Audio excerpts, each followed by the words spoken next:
Question number 26 देखिए, यहाँ 3 बिंदुएं दी गई, इनसे जाते हुए तल का समीकरण हमें ज्ञात करना है। तो ध्यान रहे कि संरेख नहीं होनी चाहिए, मैंने बता रखा ना कि संरेख बिंदु नहीं होनी चाहिए, असंरेख बिंदु होनी चाहिए, ठीक है, तभी आप तल का समीकरण खींच सकते हैं। तो ये आपके असंरेख ही दी हुई है, इसमें संरेख की बात ही नहीं आती है, ठीक है। तो यहाँ पे लिखेंगे, अब हम लोग इसको वेक्टर रूप में बनाएंगे। माना 3 बिंदुओं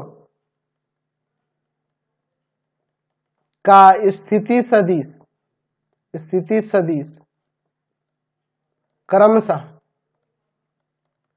वेक्टर ए बराबर में 2i cap plus 5j cap minus का 3k कैप, वेक्टर बी बराबर में माइनस का 2i कैप माइनस का 3j कैप प्लस का 5k कैप, वेक्टर सी बराबर में 5i कैप प्लस का 3j कैप माइनस का 3k कैप, ठीक है। चलिए, तो ये 3 आपके पास स्थिति सदिश है, तो इनसे होकर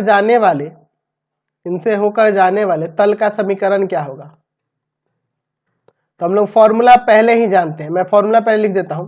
vector r minus vector a dot में क्या हो जाएगा आपका, vector B minus a cross में vector C minus vector a, यही ना मैंने फॉर्मूला बता रखा है, बराबर में 0। तो पहले इन सब का मान निकाल लेता हूं, ठीक है। तो vector B minus vector a, देखिए इसमें से इसको घटाइएगा तो माइनस का 4i कैप माइनस का 8j कैप और प्लस का 8k कैप हो जाएगा। इसमें से इसको घटाएंगे, माइनस 4i कैप माइनस का 8j कैप और प्लस का 8k कैप, और vector C minus vector a करेंगे तो क्या आएगा, तो क्या आ जाएगा 3i कैप माइनस का 2j कैप, ये तो 0 हो जाएगा, ठीक है।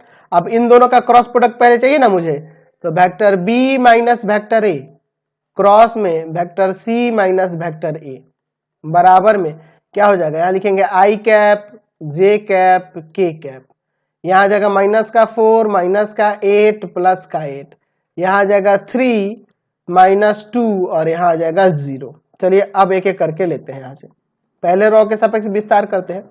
i कैप लेंगे माइनस 8 8 माइनस 2 0, माइनस का j कैप लेंगे आप माइनस 4 8 3 0, प्लस का k कैप लेंगे तो आ जाएगा माइनस 4 माइनस 8 3 माइनस 2।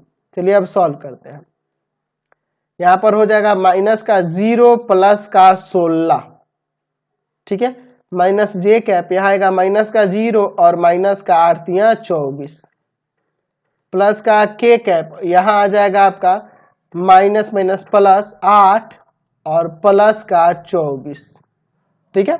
चलिए आगे सॉल्व करते हैं, तो यहाँ 16i कैप प्लस का 24j कैप और प्लस का 32k कैप हो जाएगा। इसलिए हम लोग लिख देंगे हमारे तल का समीकरण जो होगा, तल का समीकरण क्या हो जाएगा, vector r minus vector a का मान, तो वेक्टर ए का मान आपके पास ऊपर पहले से ही है, वेक्टर ए का मान है आपके पास 2i कैप प्लस का 5j कैप और माइनस का 3k कैप,